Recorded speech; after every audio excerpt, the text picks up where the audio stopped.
As this year comes to a close, I'd like you to take a moment and think about all of the things that you've been carrying around.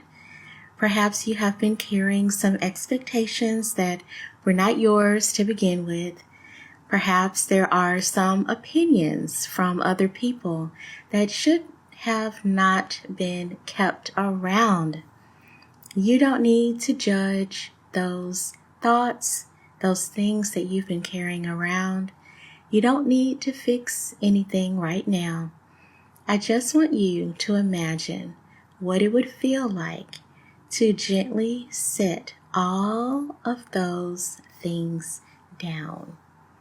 How about going into 2026, you decide to start to choose yourself without apology and start walking forward without dragging along all of those past things that haunt you.